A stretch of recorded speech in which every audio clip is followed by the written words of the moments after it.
그거에 대한 내용을 많이 이렇게 말씀을 주셨습니다. 그래서 제가 조직 운영하는 데 있어서도 정말 많은 도움을 주시면서 직접 경영학 관련된 책도 이렇게 주시면서 해주셔서 그때 책이 지금도 가지고 있더라고요. 그때 98년도로 제가 기억하고 있는데 그 책들을 하시고 또 조직 운영에 대한 이런 내용들을 뭐 예산안 같은 걸 만들어 와봐라, 뭐 활동 계획안을 만들어 와봐라 이런 걸 해서 제가 이제 그 내용대로 실천을 해서 이 관악에서 좋은 결실을 얻었고 또 그것 때문에 또 제가 무엇을 한번 전공을 해볼까 하다가 제가 이제 나중에 박사학위를 하나 이제 받았었는데 다시 학위를 또 한번 해야 되겠다라고 생각했는데 그때 기억이 나서 경영학을 한번 하자 해서 경영학 공부를 다시 해서 제가 경영학 박사를 경희대학교에서 다시 이제 학위를 받았습니다. 그러다 보니까 박사학위가 2개가 되었습니다. 박사학위 못이 아닌가 이렇게 생각이 됩니다. 제가 아마 성문대학교에 부총장으로 가게 된 것도 이렇게 박사학위가 2개가 있다 보니까 성문대학교 교수님들 중에서 박사학위 2개 있는 사람은 저밖에 없더라고요. 그래서 아무래도 그런 내용들이 있었는데 제 교회 이 대대적으로 항상 보면은 이 가장 중요한 이력 중에 하나가 이 우리 관악 아카데미 부학장을 하면서 배웠던 그 내용이 아니었나 이렇게 생각됩니다.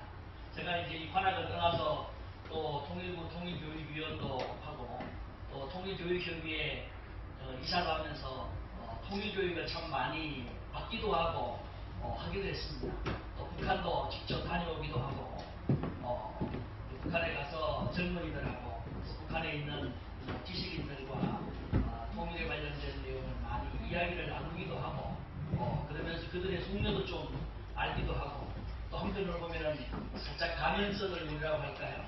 그런 어떤 내용도 좀 그런 상황에서 좀 이렇게 허심탄회한 건 아니지만은 그래도 그들의 원하는 바를 좀 알게 되지 않았나 이렇게 생각이 됩니다. 그런 입장에서 바라보니까 오늘 우리 관악 아카데미 평생교육원 참 이 내용을 통해서 이 자리에 계신 우리 아카데미의 우리 많은 여러분들께서도 이 관악에서 정말 많은 것을 배우고 익혀서 정말 평생 배워야 되는 것 같아요. 평생 배워서 앞으로 우리 자녀들 또 손자 손녀들에게도 정말 좋은 부모가 될 수 있는 또 좋은 조부모가 될 수 있는 우리 관악 아카데미 여러분들 되시기를 기원합니다.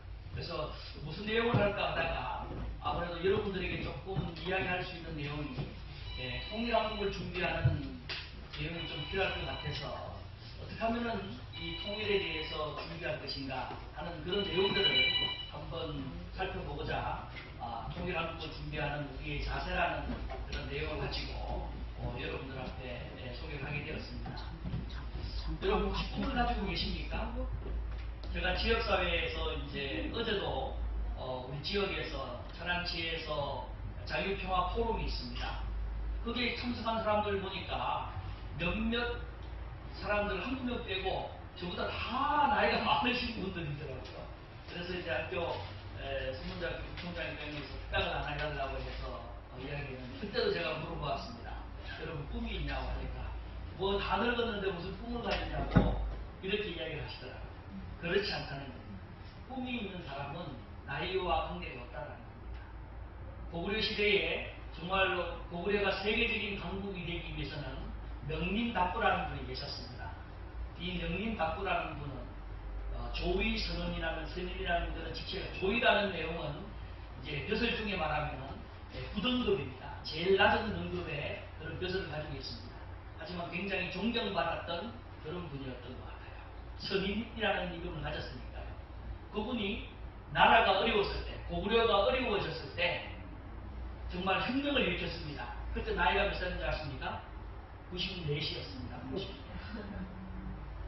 그래서 혁명을 일으켜서 고구려라는 그 기틀을 만들어서 고구려가 그 당시에 그 이후에 정말 이 동북아의 세계적인 그러한 강국이 될 수 있는 그 내용을 만들었다라고 하는 겁니다. 그 이후에 우리가 알고 있는 뭐 광개토 뭐 태왕이라든지 이런 많은 훌륭한 이제 왕들이 나와서 정말 큰 역할을 하기도 하죠. 이처럼 꿈은 오히려 어린아이들이 가지는 것이 아니라고 합니다. 꿈은 오히려 할아버지, 할머니들이 꿈을 가진다고 합니다. 그래서 우리 여기 관악 아카데미 여러분들은 나이가 좀 있지만은 내가 배우고자 하는 마음으로 왔다는 것은 내 마음속에 뭐예요? 어떤 특정화된 꿈은 아닐 수 있지만은 꿈을 가지고 있다. 저는 그렇게 생각합니다. 그래서 여러분도 내 꿈은 무엇일까? 이것을 한번 생각해 보시기 바랍니다. 더 나아가서는 내가 10대 때는 어떤 꿈을 가졌었지? 20대는 어떤 꿈을 가졌지? 30대, 40대, 50대는 어떤 꿈을 가졌지? 내 나이 이제 60대, 70대인데 어떤 꿈을 가지고 있을까? 나는 80인데 무슨 꿈을 가질까? 이렇게 한번 생각을 해보는 시간 되시기 바랍니다. 왜냐하면 꿈은 우리의 삶을, 나 자신을 변화하는 무의식의 힘을 가지고 있기 때문에 그렇다는 겁니다. 그래서 내가 꿈을 꾸면은 나의 삶이 변화된다는 거예요. 꿈의 형태에 따라서 내 삶이 조금씩 바뀌기 시작한다는 거예요. 근데 우리가 함께 꿈을 꾸면 어떻게 될까요? 세상이 변할 수 있다는 거예요.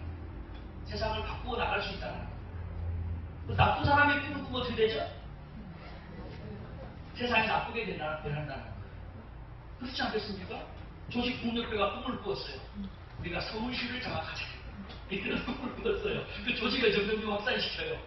그래서 뭐 다른 지역에 이 관악구에서 시작했던 조직 폭력배 두목이 이제 종로로 진출하고 막 이렇게 하다 보면은 우리 대한민국 서울시 전체가 또 대한민국 전체가 어떻게 되겠습니까? 조폭의 세상이 되겠지요. 그죠? 나쁜 사람도 꿈을 꿀 수 있다는 거예요. 꿈은 누구나 꿀 수 있는데 좋은 꿈만 이루어지는 게 아니라는 거예요. 나쁜 꿈도 이루어진다는 거예요. 그래서 꿈은 이렇게 세상을 변화시킬 수 있는 무의식의 힘이기 때문에 우리 선량한 사람들이 뭔가 배우고자 하는 열정을 가지고 계신 분들이 꿈을 꾸고 그 꿈을 꾸신 분들이 모여서 역할을 하는 게 중요하다는 거예요. 아마 이 관악 아카데미를 통해서 우리 신용수 학장님도 그런 꿈을 꾸지 않았겠습니까? 제가 우리 신용수 학장님에 대해서 회상을 해보거나 이렇게 하면은 정말 대단한 내용이 많은 거예요. 그냥 되는 게 아니에요. 이 공간이 있다고 되는 것이 아니에요. 저분이 개인적으로 가지고 있는 사명감이 있어야 돼요. 제가 학교에 있다 보니까요. 학교에 있으면은 총장님하고 우리 이제 가끔 우리 교무위원들이 이야기를 나눌 때가 있어요. 그럼 그 지역에서 교수님들이 뭔가를 해야 되잖아요. 그러지 못해요. 실질적으로 여기에도 마찬가지였어요. 우리 관악 아카데미가 큰 시련을 겪은 적이 있었어요. 시련을 한번 겪은 적이 있었는데 구청장 안에 좀 밉보였어요. 좀 뭔가 안 좋은 일이 있었어요. 근데 우리가 안 좋은 게 아니라 그 구청장이 좀 뭐 잘못된 야심을 가졌어요. 그 우리 관악구에 이 관악 아카데미 뭐 별거 있나? 또 우리 뭐 신용수 학장님 한 명이 뭐 얼마나 대단하면은 여기는 이제 서울대학교가 있는데 하고 그 구청장이 서울대 교수들하고 상의를 해서 관악 아카데미보다도 더 좋은 구에서 팍팍 지원하는 아카데미를 한번 만들어 보려고 한 적이 있었어요. 제가 부학장 시절 때. 그런데 되겠습니까? 안 되겠습니까? 예? 처음에는 만들긴 했잖아요. 그렇죠. 만들긴 했지만 결국은 없어져 버렸어요. 그냥 그게 되는 게 아니에요. 한 분의 사명감을 가지고 저분이 가지고 있는 많은 인맥들을 활용하고 그런 인프라가 구축된 상태에서 또 헌신적으로 함께했던 우리 이렇게 김옥자 우리 교무처장님 그 당시에는 교무과장님이셨는데 이제 교무처장님이 되셔서 저는 교무처장님 같은 분이 열심히 협조를 하시고 또 주부대학에 그 당시 동문회가 참 잘 돼 있던 거 있었어요. 그런 동문들이 합심해서 이끌어 나갔기 때문에 이런 관악 아카데미가 30년 역사를 이루어지지 않았나 생각합니다. 아마 이건 하나의 전국에서 유일무이한 그런 아카데미가 아닌가 저는 개인적으로 이렇게 생각을 하고 있습니다. 우리 자녀들은, 우리 손자, 소녀들은 흔히 부모의 꿈을 먹고 자란다고 합니다. 그런데 그 부모는 당신의 꿈을 처음에 자녀에게 부여할 때 뭐로 부여하는지 아십니까? 여기 보면은 이름이 다 있으시죠? 우리 실례하지만 이름이 성함이 어떻게 되시죠? 아, 일본 사람이요. 해석하기가 어려워. 우리 한국 사람들이 그래요. 제가 해석하기로 그러면 함자가 어떻게 되십니까? 성, 송, 학, 송학순. 학이 무슨 학자예요? 예? 배울학. 순, 순할순. 배우기를 평생 할 수밖에 없는 팔자시네요. 아마 그 이름은 누군가 지어주셨을 거 아니에요? 그 부모님이 또 조부모님이든 지어줄 거 아니에요. 이름을 지어주면서 그런 의미를 담았다라는 거예요. 학이라는 이름을 부여하고 순이라는 이름을 부여할 때 그렇다는 거예요. 제가 성명학을 주면서 이름을 많이 지어주거든요. 이름을 지어주는데 꼭 그 부모가 바라고 원하는 걸 물어보면 그 자녀가 이렇게 되길 바랍니다라고 하는 그 마음이 있어요. 그걸 근데 자녀들은 잘 모르잖아요. 태어난 자녀들은 잘 모르잖아요. 그래서 제가 과거에 학생들한테 이렇게 수업할 때 과제를 내줄 때 그런 수업 시간에 한번 과제를 내줘요. 너희들 이름의 의미를 부모님한테 물어서 꼭 그걸 기록해서 레포트를 내게 하고 수업 시간에 발표를 시킨 적이 있어요. 발표 시키면 어떻게 돼? 다 놀래요. 자기도 자기 이름이 그런 의미가 있는지 몰라요. 그러다 보면 어떤 학생들은 뭐 장명소에서 이름을 지어줬다. 그게 중요한 게 아니에요. 그 부모가 그 장명소에서 받은 이름을 가지고 자녀에게 꿈을 가졌다는 거죠. 그 내용이 있다는 겁니다. 그래서 부모의 꿈은 자녀의 이름에 담는다는 거예요. 그래서 오늘 여러분 가정에 있는 자녀들의 이름을 지을 때 어떤 마음을 가졌는지, 또 손자, 손녀를 바라보면서 어떤 이름을 가지고 있는지, 이것을 생각하면서 그 꿈을 계속 이어나가기를 소망한다는 겁니다. 우리 대한민국, 통일한국, 그리고 여러분의 꿈과 여러분의 이름과는 어떤 관계가 있겠습니까? 우리나라의 공식 이름이 뭡니까? 대한민국이라고 하잖아요. 우리나라의 이름을 좀 알아야 되잖아요. 그죠? 이 대한이라는 게 뭘까요? 대한. 큰 대자잖아요. 그죠? 한은 뭐예요? 이 한시성의 한이라는 의미도 있지만 그보다도 큰 이름 의미를 가지고 있죠. 그죠? 크다, 넓다, 이런 의미를 가지고 있죠. 그런 어떤 한시라고 해서 뭐 한시설 그런 것만은 아니겠죠. 그죠? 그리고 민이라는 의미도 우리가 아시지 않습니까? 그런 민주주의 국가라는 어떤 의미를 가지고 있잖아요. 넓고 크게 포용한다는 그 이름 속에 이미 통일이라는 것을 염두에 두고 있다는 거예요. 이 한민족의 한반도, 반도의 그 내용뿐만 아니라 전 세계를 품어나갈 수 있는 그런 나라가 되기를 바라는 마음을 가지고 대한민국이다라고 했다라는 겁니다. 그런 의미를 가지고 이처럼 나라 이름에도 그 의미를 가지고 있다는 거예요. 그렇죠? 간단하게 우리는 한국인이다라고 하면 한국, 큰 나라라는 의미예요. 한국 하면 한국인가 보다 이렇게 하지만은 그 이름을 풀어보면 아주 큰 나라, 넓은 나라. 그 영토적 개념만은 아니겠죠, 그죠? 그런 영토를 넘어서는 그러한 우리 대한민국이 세계사적으로 큰 역할을 하기를 바라는 그 내용이다. 근데 여러분, 밤에 인공사진으로 본 한반도의 모습은 어떻습니까? 이 한반도의 모습이 이렇지, 그죠? 저 위에 보이죠? 저 북쪽은 어두워요. 보이지 않아요. 이, 보니까 일본은 굉장히 크게 보이죠, 그죠? 그죠? 일본은 또 작아진 데가 없어요. 근데 이 한반도는 작아져서 섬이 두 개가 있는 것처럼 보이죠, 그죠? 섬이 두 개예요. 저기는 일본이라는 거 아시겠죠? 일본, 우리 남쪽이죠. 근데 북쪽은 불빛이 없어요. 여기에 벌써 우리 꿈은 닫혀있고 닫혀있다라는 거예요. 우리는 북쪽에 갈 수도 없습니다. 갈 수 없다라는 그 내용이다라는 거예요. 저렇게 어둡고 보이지 않는 것이 중요한 것이 아니라 우리가 갈 수 없다라는 한계 상황이 있다라는 겁니다. 아까 일본에서 오셨다고 그랬는데 일본 사람들은 북한에 갈 수 있습니까? 없습니까? 예. 일본은 갈 수 있어요.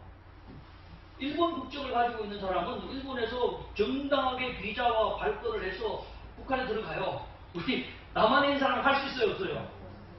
못 가요. 가고 싶어도. 이게 한계라는 겁니다. 일본에 있는 사람은 섬이지만은 어디 전 세계 어느 나라든 갈 수 있다는 그 내용이 벌써 마음속에 있는 자유하다는 것. 그래서 제가 성문대학교 보면은 우리 외국인 유학생 중에 일본 사람들이 있습니다. 근데 일본 사람 학생들이 한국에 오면 위축돼요. 훌륭한 사람, 너희들 뭐 닮은 사람이 있느냐? 제가 이제 강의할 때 물어보면은 뭐 세계적인 사람 이야기. 일본 사람은 훌륭한 사람 이야기 아니에요. 그 생각의 이 패러다임을 전환하라. 이걸 패러다임 시프트라고 그러는데, 여러분 생각을 전환하라 이거예요. 일본에 보니까 위대한 사람들이 있더라. 누가 있습니까? 라고 물어보더라고요. 일본 사람들이 생각하는, 일본 한국 사람이 보기에 한국 사람이라는 걸 넘어서서 한 사람의 인간으로 일본에 보면 위대한 사람이잖아. 그 위대한 사람이 어느 정도 위대하냐? 혹시 알렉산더 대왕 아느냐? 아유, 안다는 거. 대단한 그런 정말 그 대왕이죠. 나폴레옹 아냐? 그렇죠. 징기스칸 아냐? 알죠. 대단하다는 거예요. 그게 버금가는 인물이 일본에 있더라. 누구예요? 라고 일본 학생들도 모르더라고요. 누구예요? 저는 그 사람이 토요토미 히데요시라고 봐요. 명나라를 정복하겠다. 이 조선을 쫓으니까 저 불빛 보이는 대륙 있잖아요. 그죠? 대륙 저걸 전체를 정복하겠다는 거 아니에요. 그런 꿈을 가지고 있다는 거예요. 물론 그 침공에서 우리가 임진왜란을 겪어서 힘들고 괴롭지만 일본 사람 입장에서 봐봐요. 그럼 알렉산더 대왕은 징기스칸은 뭐 다 평화적으로 정복했나요? 그렇지 않잖아요. 세계를 정복하면서 큰 제국을 건설하기에는 많은 작은 나라들이 복속을 당하고 핍박을 당했잖아요. 그 너희들이 토요토미처럼 그렇게 무력으로 정복하지 말고 일본이 이제 경제적으로 살자니까 일본이 새롭게 네가 평화운동을 통해서 세계 앞에 위대한 그러한 리더가 되라. 자, 일본을 가면 네가 리더가 되면 그렇게 위대한 인물이 되라. 이제 이렇게 해서 좋은 방향으로 이야기를 해주죠. 우리 한국에서 하다 보니까 그런 안 좋은 이야기를 많이 들었던가 봐요. 역사적으로. 그렇게 생각하지 마라. 그걸 오히려 승화시킬 수 있는 생각을 가졌을 때 패러다임이 전환되는 것이다. 그 이야기를 제가 이제 하는 겁니다. 이건 뭐냐? 생각이라는 것은 생각부터 구속이 되고 한계에 갇히면은 그 사람은 결국은 육신의 한계도 가져오기 때문에 우리가 북한에 갈 수 없기 때문에 이 세계로 뚫어나가는 데 있어서는 한계를 가진다. 일본은 그런 분단된 상황이 아니다 보니까 섬나라지만은 어느 나라든 북한이든 중국이든 저 지구 반대편이든 어느 나라든 갈 수 있는 그런 자유로운 생각을 가지고 있다는 거예요. 근데 우리는 그게 아니거든요. 북한 하면은 왠지 갈 수 없다. 이게 한계 상황에 내가 규정을 하고 이미 전제를 하잖아요. 이게 잘못됐다. 그래서 통일한국을 이루어져야 된다. 통일한국은 지금 어떻게 통일한국을 이루어져요? 내가 꿈을 꾼다고 꿈이 이루어지는 건 아니잖아요. 그죠? 오랜 기간이 필요하잖아요. 그래서 학생들에게 제가 강의하는 부분도 그 부분입니다.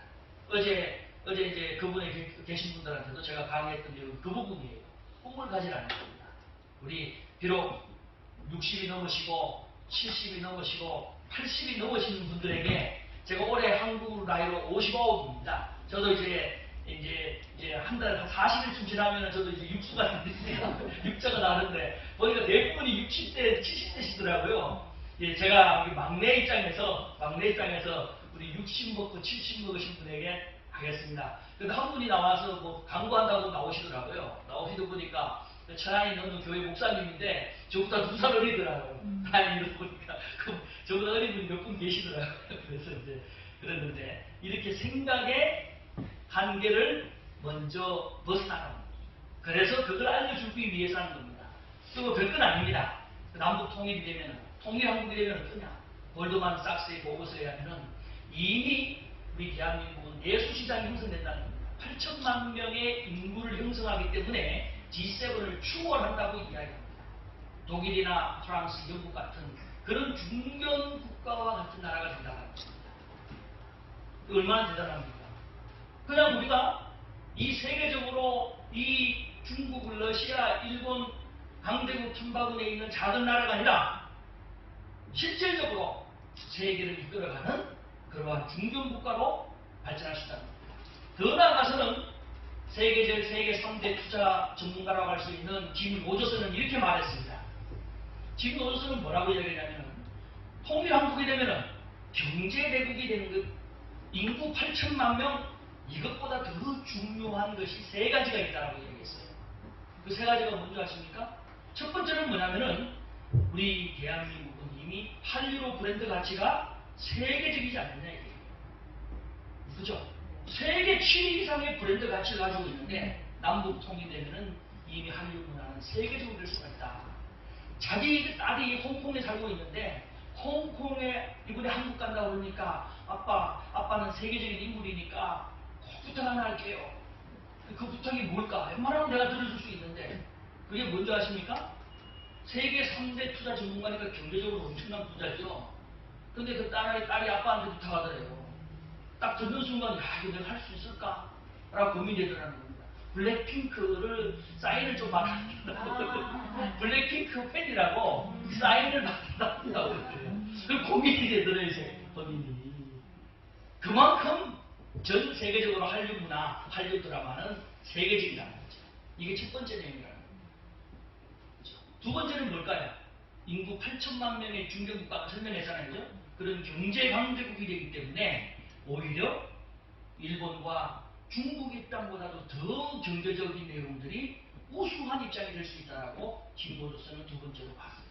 왜냐하면은 뭐 후에 설명드리겠지만은 여기 보면 있잖아요. 중국, 러시아 국경을 마주하고 있다는 거죠. 그리고 큰 내수 시장을 형성하고 있다고 그러죠. 북한의 노동력과 자원, 남한의 기술력과 자본력 그리고 이런 내용을 통해 시너지 효과가 나기 때문에 이런 세계적인 경제 강국이 될 수가 있다는 거죠. 그만큼 북한의 자원이 많다라고 하는 겁니다. 마지막 세 번째가 중요하더라고요. 그건 뭐냐? 이 동북아뿐만 아니라 세계를 조율하는 국가가 될 수 있다. 지배하는 국가가 아니에요. 힘이 없으면 조율이 안 된다. 내가 뭔가 영향력이 있을 때 내 말빨이 통할 거 아니에요. 그죠? 그런 나라가 바로 이 통일한국이 될 수 있다. 그래서 한류와 경제력 이런 내용이 있지만 자기가 봤을 때 이 동북아의 한국이 지금 세계적으로 큰 뭐 OECD 국가 10위권의 국가라고 하지만은 이리 치고 저리 치더라 이거예요. 그런데 조율하는 국가는 대등하게 내가 그림없이 중국과 러시아와 일본과 상대를 맺어서 대등한 입장에서 파트너십을 가지고 조율할 수 있다. 수평적 관계성 속에서 오히려 세계를 리드하는 그러한 국가가 될 수 있다라고 이야기를 했습니다. 이런 내용이 대단하다는 겁니다. 그리고 이제 우리 자녀 손자를 두고 있는 입장에 가장 중요한 게 뭐예요? 안보 위협입니다.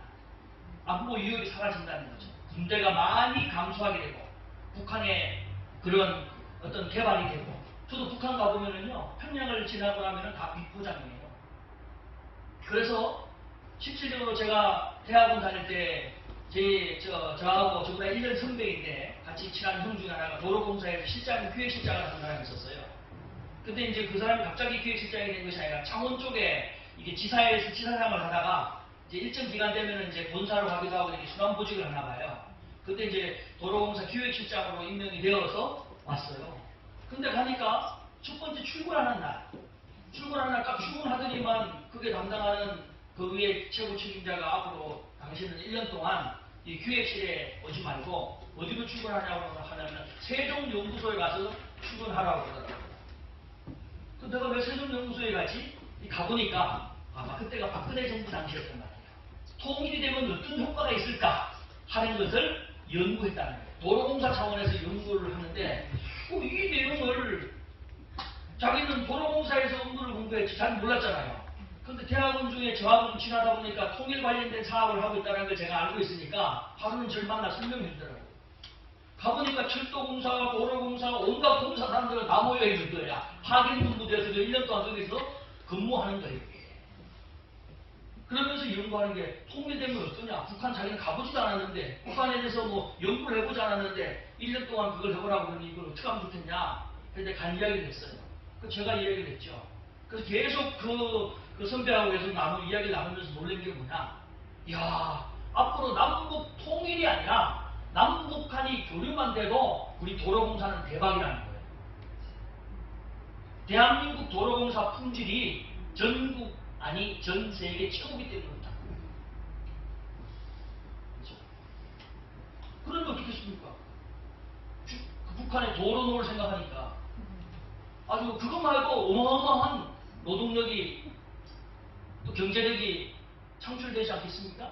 그런 내용들 속에 이게 하물며 철도라든지 건설을 일단 발전을 하지 않겠습니까?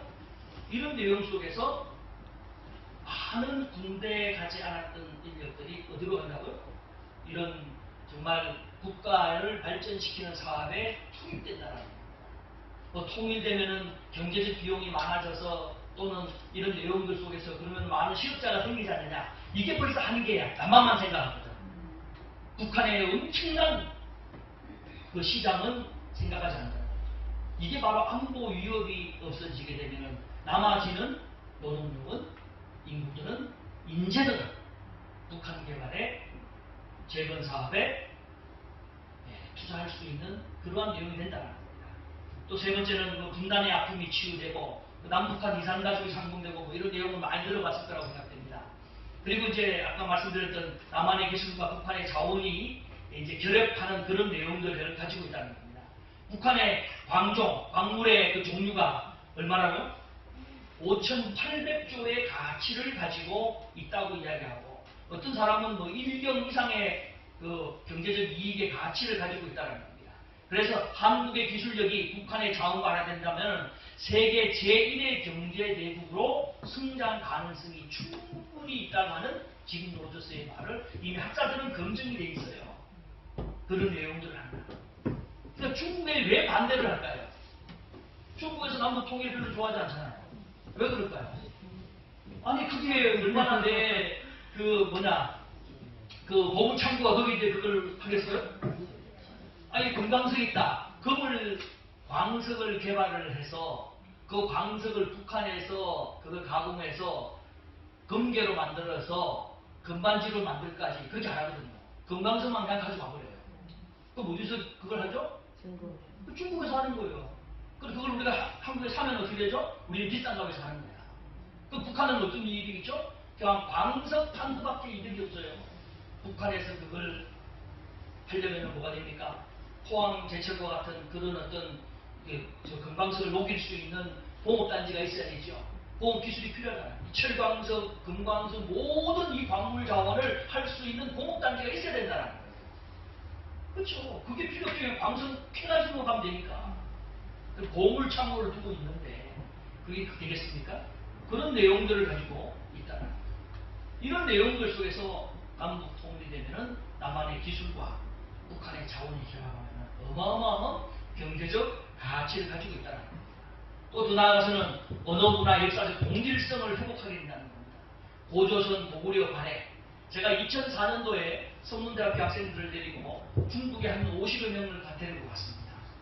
그때 우리가 고구려 유적 답사 북경도 들리고 저 동부가 해서 광개토 대항리 장군총 또 이제 처음에 고주몽 이제 고구려의 시조가 이렇게 나라를 세웠던 것이 오녀산성이라고 있어요. 오녀산성 이런 데 다 가요.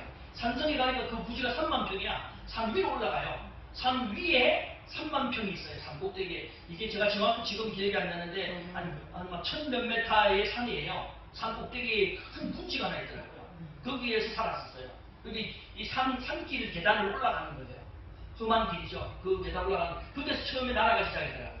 작은 나라가 시작하다 보니까 외침을 물리치기 용이한 곳에 건국을 시작하게 오녀산성이라고 해요. 그게도 다 갔는데 이런 역사적 과정을 제가 설명을 해야 되거든요. 저도 역사를 조금 안다지만은 뭐 전공자도 아니고 학부도 아니잖아요. 그래서 이걸 어떻게 할까 했는데 제가 이제 갔었는데 그때 하는데 마침 관광 가이드 하러 오신 분이 이 학생들이 어떻게 왔냐고 제가 설명을 해줘 하니까 깜짝 놀라더라고요. 아 그러면 자기가 이 학생들한테 강의를 좀 해도 되겠냐라고 그렇게 말씀하시더라고요. 그래서 제가 이분이 뭐길래 안내원이 내장 가이드만 하시는데 왜 그럴 가이드만 명함을 다 주더라고요. 명함이 이렇게 동북아대학교 역사학과 교수더라고요. 방학을까지 해서 강의를 하는데 2005년도가 되면은 자기가 오늘 우리가 다니는 이 장군총, 광개토대왕, 오녀산성을 중국의 역사로 강의해야 된다는 거예요. 2004년도까지만 2004년도까지만 이거는 고구려의 역사라고 강의할 수 있다는 거예요. 그게 중국의 유명한 농북 공정이에요. 역사 공정이죠. 고구려 역사가 누구 역사라고? 중국의 역사다. 이렇게 이제 앞으로 강의해야 되는 거죠. 중국의 여러 소국 중에 하나다. 이렇게 강의해야 되는데 오늘 2004년도라 그럴 때가 아니잖아요. 그분한테 그러면은 제가 뭘 마이크를 장기 넘겼죠. 그분이 뭐 역사적 지식을 가지고 설명하는데 우리가 여행이 아니라 그냥 관광도 하는데 관광 코스가 아니라 뭐라고요? 하나의 역사 교육 장소가 되니까 학생들이 그 가슴에 꿈이 막 생솟는 거예요. 그때 우리 주제가 드림빅이에요. 드림빅. 꿈을 크게 가지자. 이렇게 이제 그런 어떤 주제를 가지고 이제 했는데 고구려의 그 유적을 탐방하니까 질의응답도 뭐 참 많이 나오죠, 그죠? 저도 궁금한 거 질문하니까 교수님이 얼마나 잘 설명해 주겠어요. 정봉 교수님이. 우리가 한국 역사 속에서 배우지 못했던 것도 많이 알려주고 굉장히 제가 많이 먹었습니다. 그래서 그런 내용들이 앞으로 통일한국이 되면은 정말 앞으로 더 발전할 수 있는 이 민족의 자긍심을 가질 수 있어야 된다는 겁니다. 더 나아가서는 아까 이야기했지 않습니까? 이 섬나라와 같은 한반도 모습이 아니라 더 나아가서는 전 세계로 나아갈 수 있는 그러네요. 그래서 그런 꿈을 한번 꿔보십시오. 자전거를 타고 내가 금강산을 가서 대학생들이 자전거를 타고 금강산에 가서 오토바이를 타고 자동차를 타고 휴가 기간에 금강산을 가서 타고 백두산에 가서 좀 놀다가 그죠? 중국으로 여행 갈까 고민하는 그날이 어디 올까요? 그런 꿈을 한번 생각해 보십시오. 야, 저도 안타까운 게 북한을 제가 세 번 갔는데 두 번은 북경을 통해서 갔습니다. 북경을 이렇게 막바로 못 가고 한 번만 직항을 갔어요. 직항 한 번. 이게 여기 인천공항에서 그 당시 김포공항이었죠. 김포공항에서 고려항공을 타고 갔는데 야, 진짜 깜짝 놀랐어요. 야, 이 비행기가 뭐라고 해야 되나? 내가 북한 비행기를 처음 탄 것도 몰랐는데 막바로 평양 공항에 갈 수 있다는 그 자체가 감동이더라고요. 그러니까 그 자체가 감동이더라고요. 또 이 안내하시는 스튜디오스 아가씨들이 얼마나 같은 동포라고 우리 대한항공 타면 동포 아닌가요? 스튜디오 아가씨들이? 근데 그렇게 감동적으로 안 하잖아요. 근데 그분들이 감동을 받아갖고 감동적으로 설명해 주는 거예요. 동포에게 뭐 이렇게 하면서 막 그 약간 흥분된 목소리로 이렇게 감동적으로 설명해 주는데 기분이 참 묘하더라고요. 이 같은 동포. 그분도 사실은 어떻게 보면은 고려항공 그 항공에서 우리 남한 사람을 아마 처음 태울 거예요. 그죠? 그러니까 뭐 그런 감동이 있었지 않았나 생각합니다. 여러분 그런 생각을 해보십시오. 기차를 타고 평양을 거쳐서 금강산을 거쳐서 백두산을 거쳐서 북경까지 가는 거 생각해 보십시오. 그런 데가 여러분이 지상에 계실 때는 한번 경험해야 되지 않겠습니까? 그런 때가 오는 것은 꿈을 한번 꿔보라는 겁니다. 우리 자녀들에게 그런 꿈을 심어줘야 된다는 거예요. 저도 가끔 그 생각을 합니다. 이 지도 보십시오. 지도 쪽으로 보면은 저 왼편으로 가면은 유럽입니다. 저 중국을 지나서 인도를 거쳐서 유럽 저 맨 끝에 있는 것이 아프리카입니다. 아프리카까지 갈 수 있는 그 꿈을 한번 꿔보는 거죠. 철도를 타든 이런 내용들을 가지고 버스를 타고 한번 다닌다고 한번 여러분의 꿈을 한번 생각을 해보십시오. 그런 내용들을 지금도 할 수 있어요. 다만 북한에 가지 못하고 중국으로 막바로 가야 된다는 안타까운 사정이 있다는 겁니다. 더 나아가서는 이런 한반도의 이 통일된 내용을 통해서 거대한 물류시장이 형성될 수 있다는 겁니다. 우수한 자본력, 기술력, 또 일본과 네트워크를 형성해서 그런 내용들을 통해서 이 대륙과 해양으로 진출해서 나아갈 수 있는 그런 시장이 형성된다는 것. 이 상상만 해도 우리는 큰 꿈을 가진다는 겁니다. 그리고 가장 중요한 게 이제 오늘 저녁에 축구하지 않습니까? 손흥민이 좋은 결과를 낼 수 있도록 어젯밤에 일본에서 좋은 결과를 독일 전차 부대를 무너뜨리는 걸 보니까 야, 우리 한국도 가능하다. 뭐 이런 내용이 있을 정도로 우리 한류가 스포츠 강국이 아니겠습니까? 그죠? 스포츠 강국에서 우리 손흥민이가 최근에 남성으로서 남자의 자존심을 살려주고 있지만은 우리 여성들이 얼마나 자존심을 세웠습니까? 양궁을 통해서, 골프를 통해서 하면 다 여성들이 세계를 제패하잖아요. 그런데 모처럼 세계적인 선수, 축구 선수 손흥민이 나왔는데 이 부상 중이라서 좀 안타깝긴 하지만 이렇게 스포츠를 통해서 또한 한류 문화가 또 전 세계로 확산되고 있지 않습니까? 제가 2018년도 네팔을 갔어요. 저희들 국회의원, 민주당, 국민의힘 이제 해서 5명의 국회의원을 데리고 이제 제가 네팔에 큰 행사가 있어서 같이 간 적이 있었습니다. 그때 가는데 안내 관광 가이드가 제가 이제 좀 대한민국에서 좀 이렇게 거물급 인사들이 많이 왔다고 좋은 가이드를 붙여줬을 거 아니에요. 한국말을 너무 잘하는 거예요, 네팔 사람인데. 그래서 한국에 어디서 공부했냐라고 물으니까 한국은 가보지도 못했대요. 그런데 자기가 어떻게 가야 되냐니까 한류를 통해서 한국말을 공부했고 자기가 그 한국말 수업을 배우다 보니까 그 선생님이 꿈을 심어준 거예요. 너 이거 앞으로 한국말만 제대로 해도 이거 관광 수입이 엄청나게 될 것이다. 이 관광 가이드 하면 돈 많이 번다는 자기가 그 꿈을 가지고 한국말을 열심히 공부했대요. 그 지금 한국어 학원도 안 돼요. 한국어 학원 하다가 한국에서 고위층 인사들이나 이렇게 오면은 가이드로 이제 배정이 되어서 아주 높은 임금을 받고 하는 거죠. 한국을 한 번도 안 해본 사람이 한국말을 가르치는 학원도 하고 있고, 그래서 학원 학생들이 몇 명이 되더라고 물어봤어요. 조그만한 학원인 갈 때는 50여 명이 넘는데요. 그게 수입이 괜찮죠? 가이드 수입하는 괜찮죠? 그래서 아주 한국말로 친절하게 국회의원들이 질문하는 것, 또 우리가 질문하는 것, 자세하게 설명을 해주는 거 보고, 야, 어느 강사가 한국어를 공부하면은 네가 앞으로 가이드가 되어서 큰 내용이 되겠다. 자기가 처음에 한국말 공부하게 된 것은 네팔에서 가이드 생활을 하기 위해서 한 게 아니래요.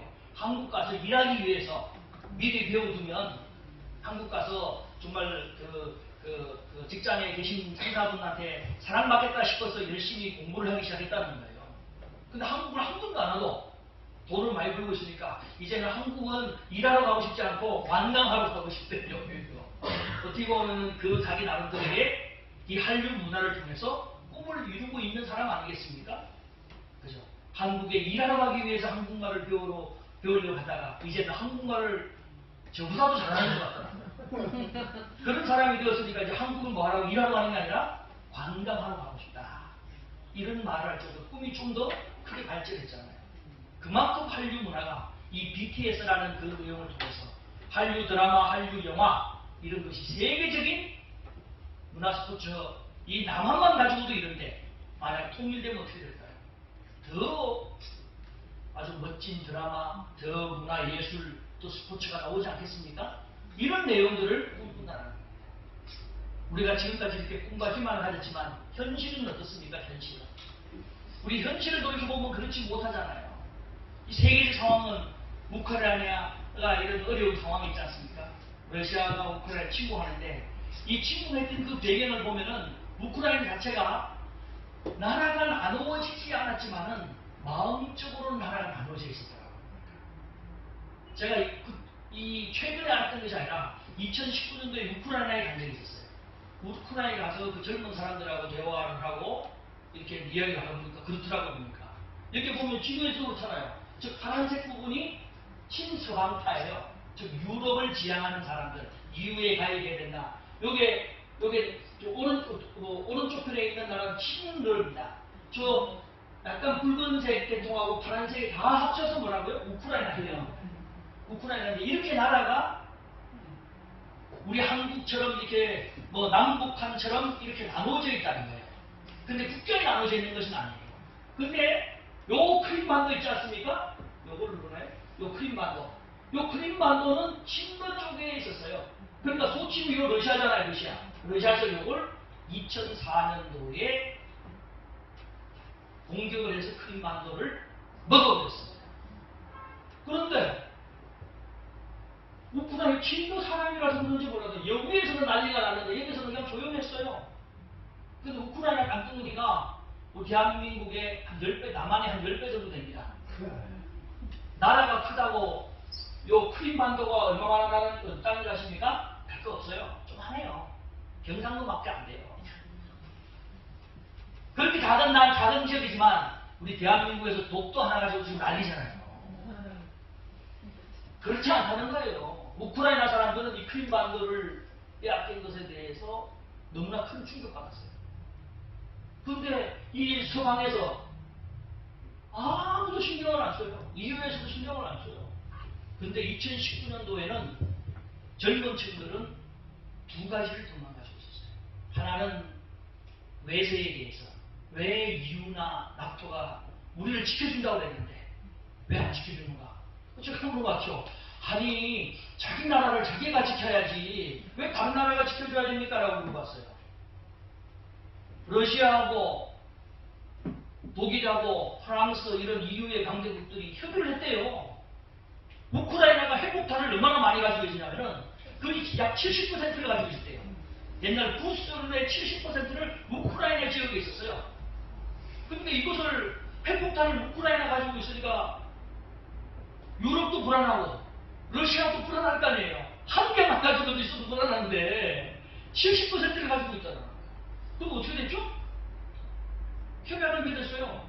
안전하게 우크라이나를 지켜주고 러시아도 지켜주고 EU과도 지켜주고 나토도 다 지켜주고 지켜줄 테니까 뭐 한다고요? 핵폭탄을 어떻게 한다고? 폐기하는 게 아니라 러시아로 옮기라 이거예요. 그거 다 러시아에 줬어요. 특히 그래서 러시아에 대한 신뢰는 굉장히 강했죠. 근데 우리 한국 속담에 믿는 도끼에 알게 지켜버렸어요. 위험했거든요. 여러 가지 위험하고 있는 그런 상황 속에서 안 되겠다. 그래서 크림반도도 빼앗기고 이런 과정 속에서 우크라이나가 도저히 안 되겠다 싶어서 뭐 했다고요? 우리가 나토에 가입해야 되겠다라고 2008년도에 이야기했던 겁니다. 근데 누가 반대했다고요? 독일의 메르켈 총리가 반대했다. 메르켈 총리하면 독일 사람들은 정말 싫어요. 근데 우리 남한 사람들은 외국의 훌륭한 국가 수반 중에 한 명은 메르켈을 꼽더라고요. 정치인들도 메르켈처럼, 여성들은 메르켈처럼 뭐 이렇게 얘기하는데 우크라이나 와서 그런 말하면 큰일 나요. 메르켈 하면은 팝을 띱니다. 치를 뜯더라. 이빨을 갑니다. 언제? 2019년도에 그랬대요. 그럼 2022년도는 어떨까요? 잘못하면 딸기 맞아요. 왜? 그때 반대했던, 나토에 가입했던, 반대했던 사람이 누구라고요? 메르켈. 그때 만약에 나토에 가입됐으면 2014년도에 뭐 했다고요? 크림반도를 빼앗겼을 때 그때 공격을 못하죠 러시아가. 왜냐하면 침공에 들어오면은 나토에서 막아줘야 되니까 협약이 돼야 되니까. 그걸 반대했던 사람이 딱 6년 만에 크림반도가 뺏겼잖아요 러시아에. 그걸 이야기하는 거예요. 다시 이래서는 안 되겠다라고 해서 나토 가입 추진을 시도했었습니다.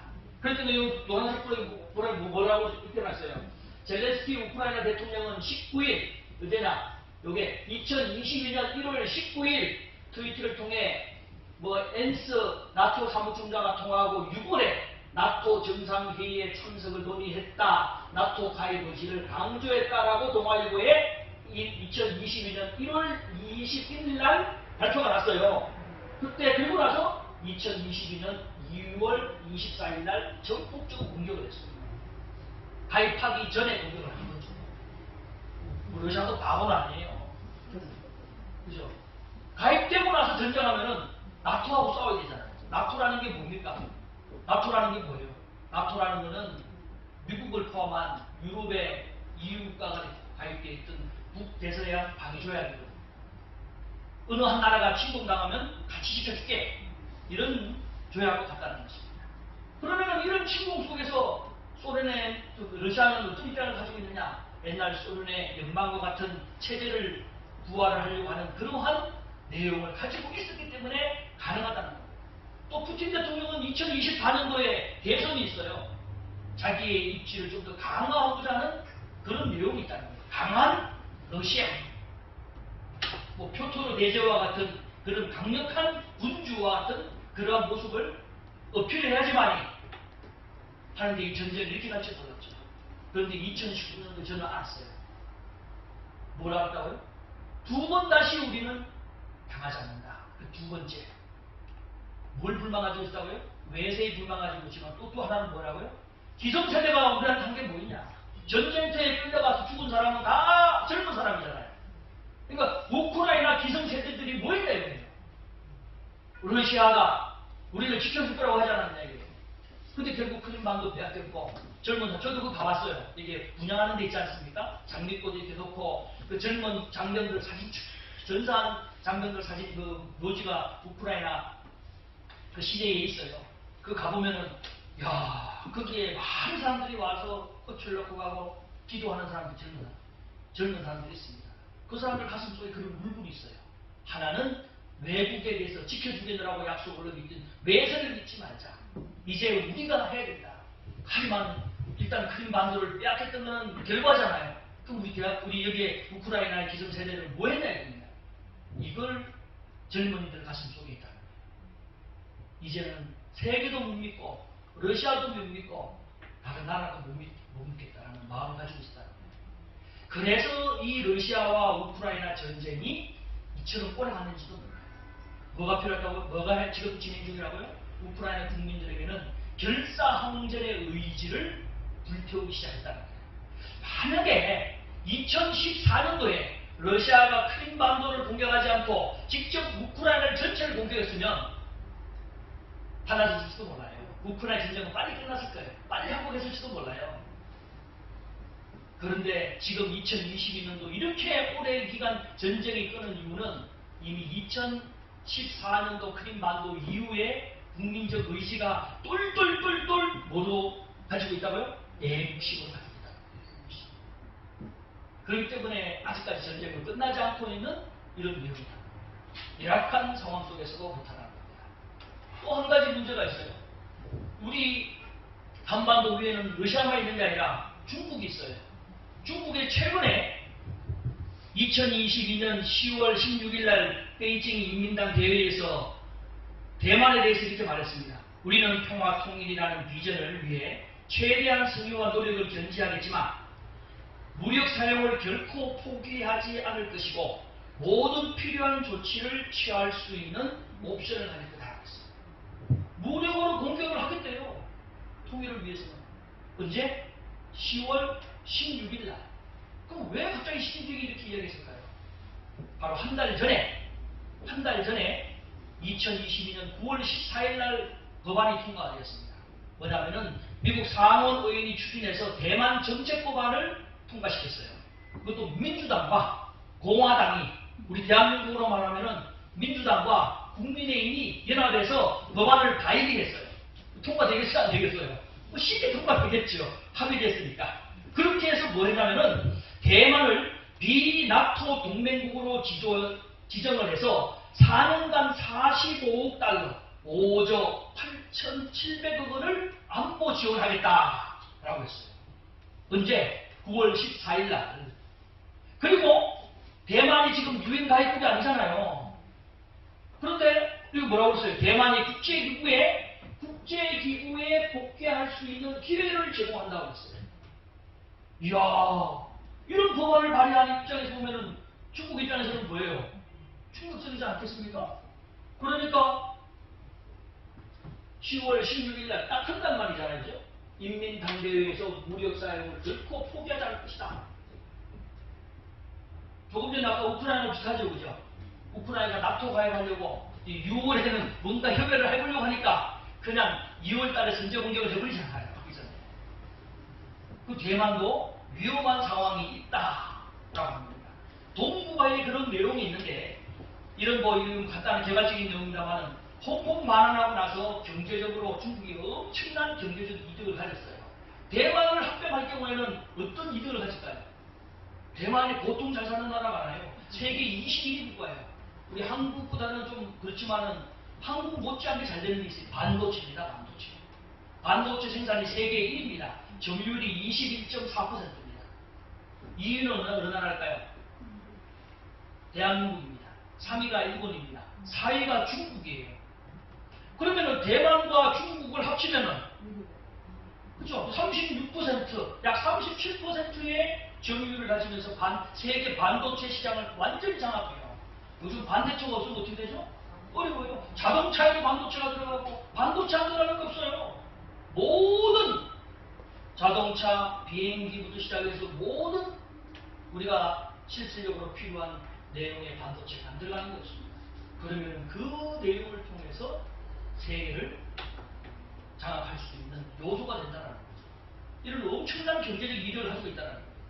이처럼 대한민국의 이 한반도 위에는 미국과 러시아가, 미국과 중국의 갈등 속에서 정말 한쪽에는 대만과 중국이 전쟁을 벌이려고 하고 한쪽은 저 러시아와 우크라이나가 전쟁 중에 있는 이런 속에서 얼마 전에 ICBM이 날아갔잖아요.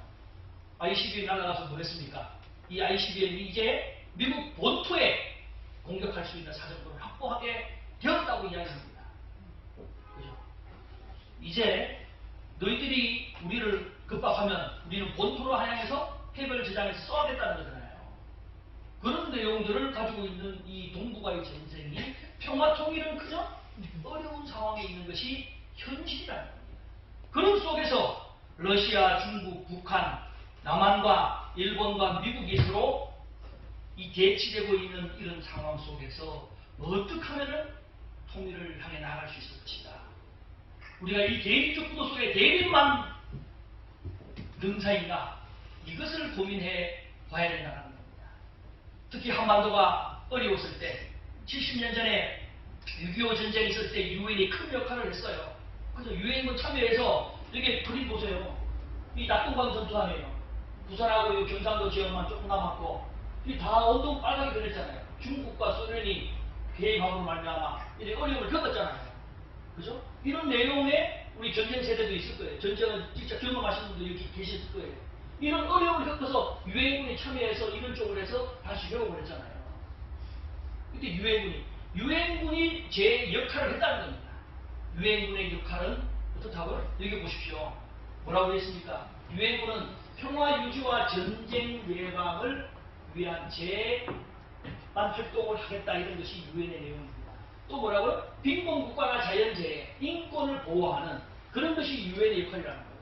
지금 우크라이나, 러시아 전쟁을 벌이고 있는데 유엔이 무슨 역할을 하고 있습니까? 못하잖아요. 이게 그만큼 유엔의 역할이 약하였다는 걸 이야기합니다. 이런 상황 속에서 그럼 우리가 무엇을 해야 될 것이냐? 여기에 멈출 수 없다는 거예요. 그죠? 그래서 제가 소속되어 있는 전주평화연합 UPF에서는 이런 역할을 합니다. 유엔 갱신운동을 합니다. 이건 그냥 한 단체면 안 되잖아요.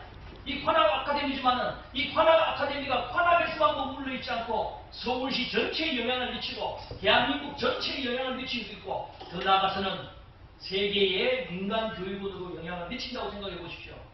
그러면은 우리가 할 말이 생기잖아요. 근데 아직까지 그렇지 못하잖아요. 하지만 천주평화연합이라는 것은 유엔 등록된 단체로서 포괄적 협의 지위로서 대한민국에는 딱 3개밖에 없어요. 그 중에 하나가 국내이버스고 그 중에 하나가 천주평화연합 UPF고 또 하나가 세계평화예선연합이고 이 3개밖에 없습니다. 이 유엔에서 부여하는 최상위 지위로서 뭔가를 활동할 수 있는 그런 기반이 있었을 거 아니에요. 그죠? 그럼 그것은 뭘 하느냐 하는 것 중 하나가 제가 성문대학교 부총장하고 있는 동시에 또한 UPF 우리 대한민국의 공동회장을 맡고 있습니다. 맡고 입장에서는 뭐하냐? 첫째가 범국민 공감대를 형성하자. 이렇게 남북한이 대치되고 있고 전 세계적으로 어려운 가운데 속에서도 통일에 대한 의지를 부추기는 그런 공감대를 형성하자. 그러려면 비전과 정책에 대한 논의를 하고 대국민 교육을 통해서 공감대가 형성되었을 때 가능하다는 겁니다. 다시 한번 통일의 의지를 남녀, 노, 소 할 것 없이 그런 의지를 불태워보자. 더 나아가서는 이런 세계적 정책 속에서 남북한의 문제도 아니고 이런 육자회담 국가의 문제도 아니고 뭐라고요? 전 세계가 협력해보자. 그래서 조사를 해보니까 남한과 북한이 공동으로 수교를 맺은 국가를 조사해보니까 157개국이 있어요. 북한과 수교 맺고 그래서 북한과 좀 긍정적이에요. 그죠? 또 우리 남한에게도 수교 맺고 그럼 남한에게도 좀 긍정적이잖아요. 이런 긍정적인 나라가 뭔가를 역할을 해줬으면 좋겠다 하고 그 섭외를 하기 시작하는 겁니다. 그런 운동을 섭외를 해서 전 세계적으로 뭐 하냐면은 남북한 동시 수교국 157개국의 지지 기반을 획득하고자 월드 서밋을 같은 걸 개최합니다. 그래서 뭐냐, 반기문 전 유엔 사무총장과 훈센 캄보디아 수상이나 브리비 라피니 니제르 수상, 이런 전 현직 대통령 수상 등의 이런 많은 분들을 통해서 이 한반도 평화가 곧 지구의 평화를 가져올 수 있다는 것을 논의를 2020년도에 했었습니다. 그게 멈추지 않고 2022년 금년도죠. 금년도에는 이런 평화를 우리가 다 함께 선언을 하자라고 해서 공동위원장으로서 반기문 전 유엔 사무총장과 훈센 캄보디아 수상이 전 세계 전현직 수반들을 초청을 했습니다. 초청을 해서 이걸 대한민국에서 협의를 하자. 유엔 사무총장은 전직이지만 원래 유엔 사무총장이 해야 될 일을 반기문 전 유엔 사무총장이 하고, 대한민국에서 국가 수반들을 초청하니까 그 당시에 문재인 대통령이 하면 참 좋겠죠, 그죠? 그러지 못하니까 훈센 수상이 당시 좀 협조를 해달라 라고 하니까 내가 기꺼이 하겠다 라고 해서 훈센 캄보디아 수상이 국가 대표 입장에서 각 나라의 정부 수반 입장에 초청장을 보냈어요. 각 나라에.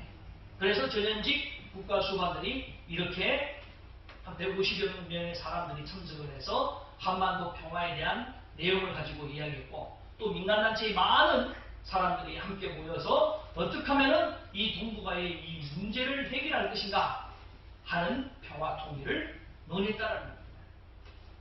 그럼 거기에서 무엇을 할 것인가 논의를 해보니까 여러 가지 내용들이 나왔어요. 이 남북한의 긴장관계 이런 내용들 속에서 하기 전에 먼저 많은 세계적인 학문을 하신 분들은 스카게라고 하잖아요. 그런 분들이 짐 로저스와 같은 경제 전문가들은 그 경제 전문가들 입장에서, 또 정치인들은 정치인들이 우리가 남북한이 공동 수교된 국가에서 왔지만 남북 통일이 왜 필요한지를 몰랐다. 첫 번째, 그 국가 수반들의 의식 교육을 하기 시작했다. 남북한이 수교가 되면은 이러이러이러한 내용이 되어서 동북아에 아까 이야기했던 진보로서가 이야기했던 그 세계적인 어떤 문제를 조율할 수 있는. 봐라, 러시아하고 우크라이나가 전쟁을 벌이시니까 그 당사자만 문제가 되면 괜찮아요, 드라마.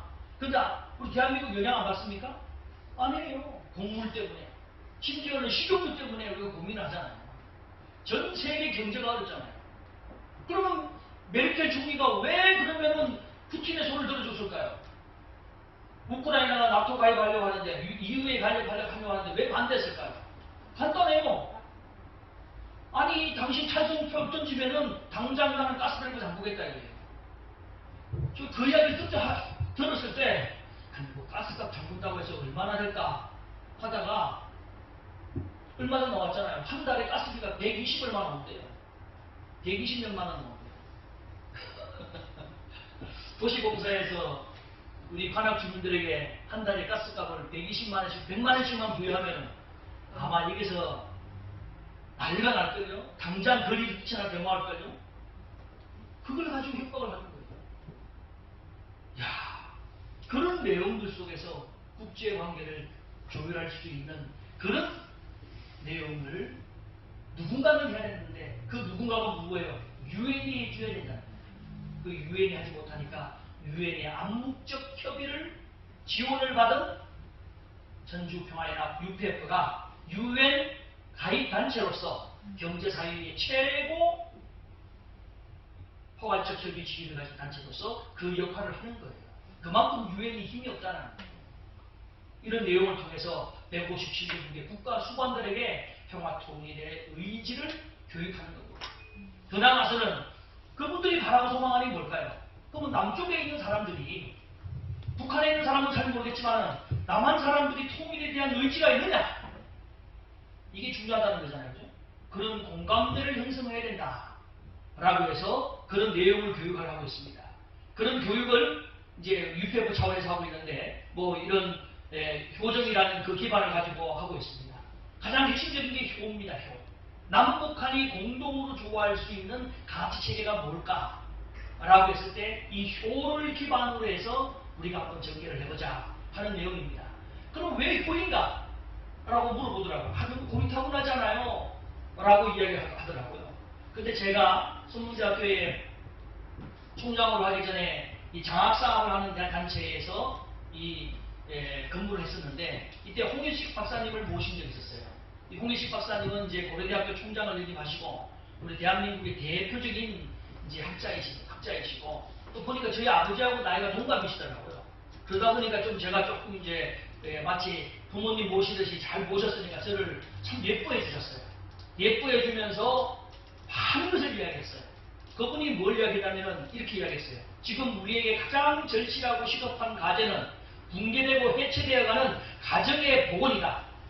주로 우리의 전통문화, 그 중에서도 인간관계의 기본이 되는 효문화, 효사상의 부활과 재정립이야말로 21세기 전체 인류를 구원하는 원동력이다. 라고 이야기를 하고 그분이 쓴 책 3권을 저한테 선물로 이게 친필 사인을 주더라고요.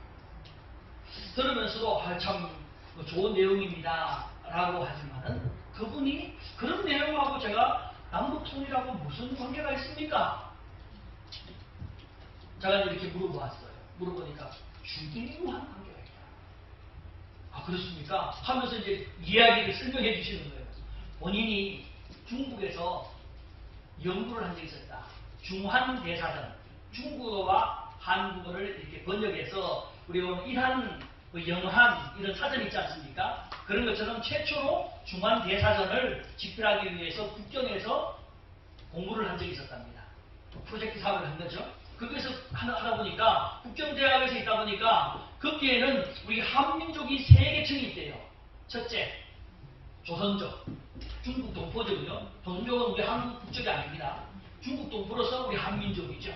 그 아주 중국 국경대학에 유학 온 똑똑한 학생이에요. 제가 선문대학교에 2014년도에 그때 선문대학교 유학 온 학생이 한 명 있더라고요. 너는 보니까 그 학생이 너 어떻게 왔냐라고 그러니까 자기가 국경대 의대 다니다가 한국말을 좀 더 깊이 공부하려고 선문대학교에 온 학생이 한 명 있었어요. 그럼 너 어떻게 하면 국경대 들어갔니? 라고 우리 한국에도 서울대 들어가기 어려운데 어떻게 하면 네가 이렇게 조선족으로 들어가게 됐냐라고 하니까 그 조선족에서 최소한 한 1, 2등은 해야 됩니다. 학교에서 1, 2등이냐? 아니 자기가 속해 있는 그 성이 돼 있어. 중국은 성이라고 하지 않습니까? 우리는 뭐 이게 서울시에서 1등 정도를 해야 된대요. 그럼 내가 물어봤죠. 서울시 또 뭐 우리 한 얼마 감이 잘 안 오더라고요. 그럼 너와 같은 그 학생들이 한 몇 명 있었니?라고 물어보니까 1명이네. 1명 중에 자기가 1등 했대요. 그 학생들 중에서. 그렇게 해서 국정대학을 왔다 갔어요. 그 학생을 데리고 함께 이제 중국으로 갔는데 그런 학생들이 있더라는 거예요. 국경대학에서 공부하는 학생들이 보통 똑똑한 조선족들이 아니라는 거예요. 저는 이제 이미 2004년도에 그걸 실감을 했잖아요. 그리고 이제 제가 이분을 모시고 이제 이랬던 게 2018년도였거든요. 그분이 쭉 설명을 하면서 그때 국경에서 공부할 때 조선족 학생들이 있었다. 우수한 아주 학생들이 있다. 또 하나가 대한민국에서 유학 온 학생들이 있었대요. 그런 학생들이 있어요. 중국을 공부하기 위해서 유학 온 학생들이 있었답니다. 우리 남한에서 왔죠. 또 북한에서 우수한 인재들이 이 유학으로 온 학생들이 있었답니다. 그럼 어떻게 보면 좀 미묘한 관계가 있을 수 있잖아요. 그죠? 근데 참 젊은이들은 자유정신이 있는가 봐요. 한국에서 훌륭한 학자분이 오셨다고 그러니까 그분을 모시고 자주 식사를 하시고 또 이분은 학자 입장에서 또 학생들 밥을 사주기도 하고 그러셨던가 봐요. 하루는 이렇게 조선족, 남한에서 온, 또 북한에서 온 이 세 그룹의 학생들과 밥을 먹고 있었어요. 뭐 들어가겠습니까? 불고기 백반을 먹으러 가신 거예요. 불고기를 탁 시켜놓고 이게 한국 식당에 갔겠죠. 중국에 딱 갔는데 여기 열심히 먹고 있는데 한 학생이 좀 이상한 짓을 하더라는 거예요. 고기를 비닐봉지에 조금 불고기를 들어가고 담고 밥을 조금 담고 또 옆에 있는 애도 자기 밥에 좀 덜어서 담아서 주고 그래서 그게 궁금했는데 그래서 이렇게 그래서 뭐 말을 못하겠더라고요. 말을 못했대요. 그러다가 좀 이렇게 좀 이상해서 눈길을 좀 의식했는지 그게 이제 그 학생 북한에서 온 학생이었던가 봐요.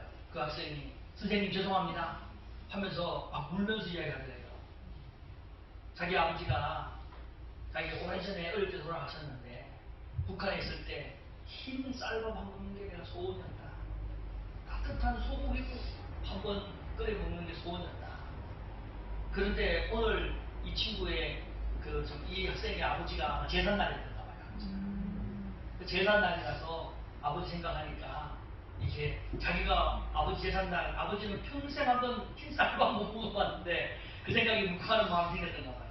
그 자기가 먹을 거 좀 덜으니까 그 사정을 알았던 북한의 친구는 좀 자기 것도 덜어서 보태준 거잖아요.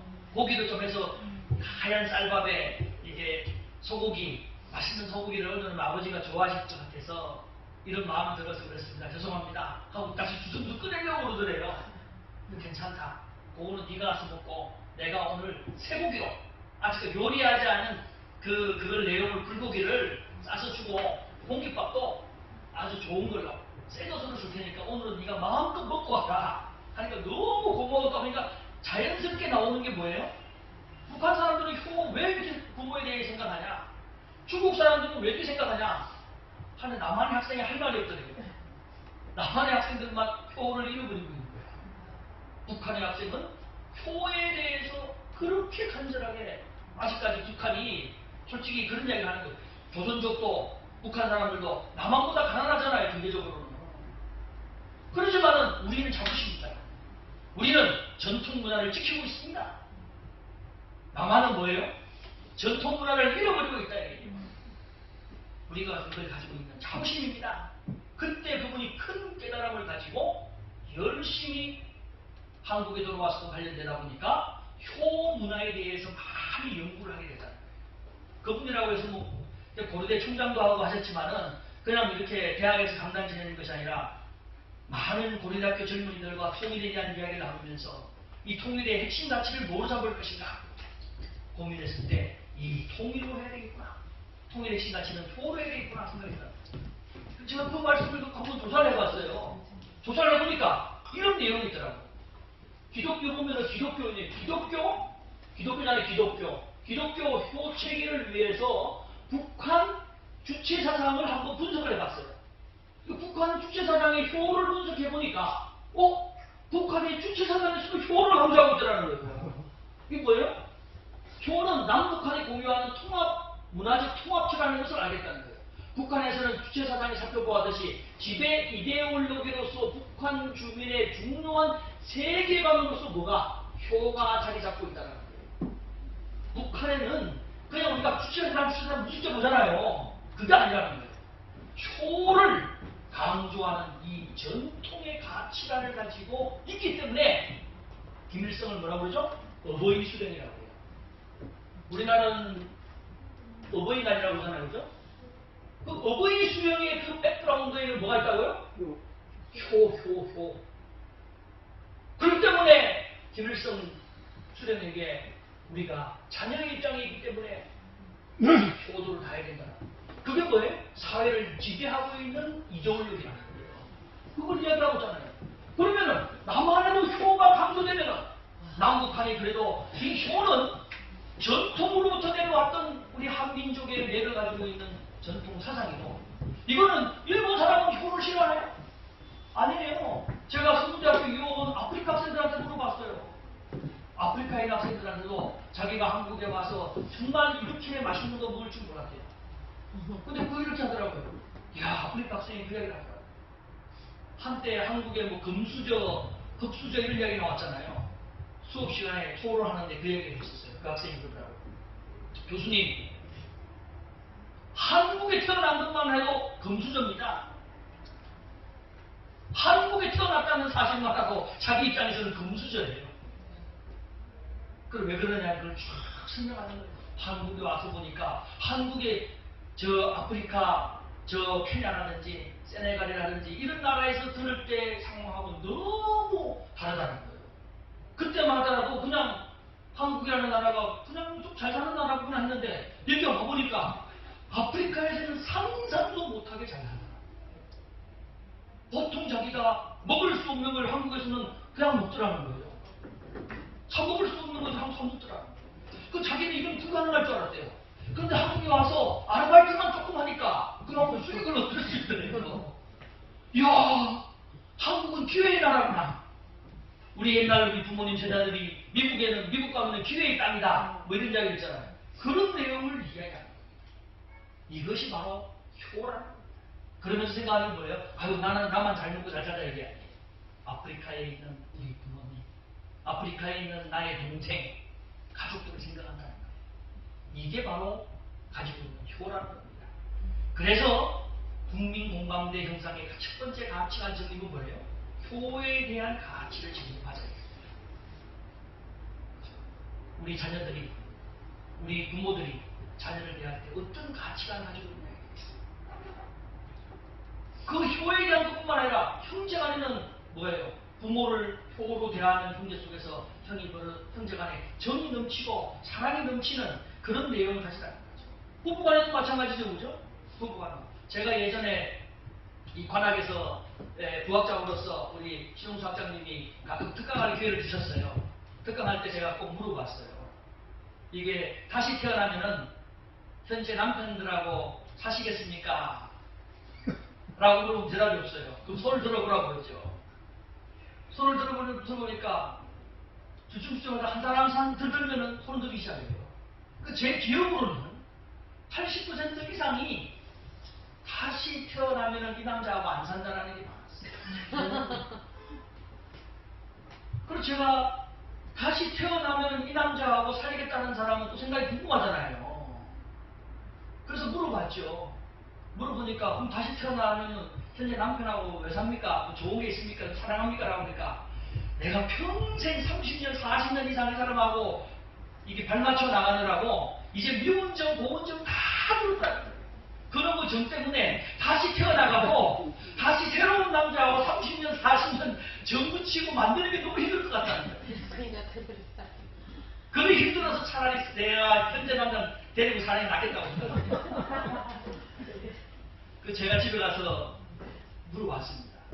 오늘 주부대학에서 이런 일이 있었는데 당신은 어떻게 생각하냐고. 내가 살짝 한번 물어봤죠. 당신 내가 다시 태어나면 나가 살라고 물어보니 대답을 안 하더라고요. 그래서 그래서 제가 조금 더 깊게 물어봤어요. 당신은 뭐 하도 뭐 지금 들고 보니까 남 주기는 안 맞더라고요. 살다 보니까 이제는 뭐 그동안 자기가 하도 교육을 많이 시켜갖고 또 사람처럼 돼서 다시 이렇게 남 주기는 내가 지금까지 쫙 교육시켜갖고 딴 여자한테 주기는 아까우니까 내가 다시 태어나면 데리고 살게. 이거 고맙다고. 우리 한국 사람들은 정 때문에 산다는 말이 있어요.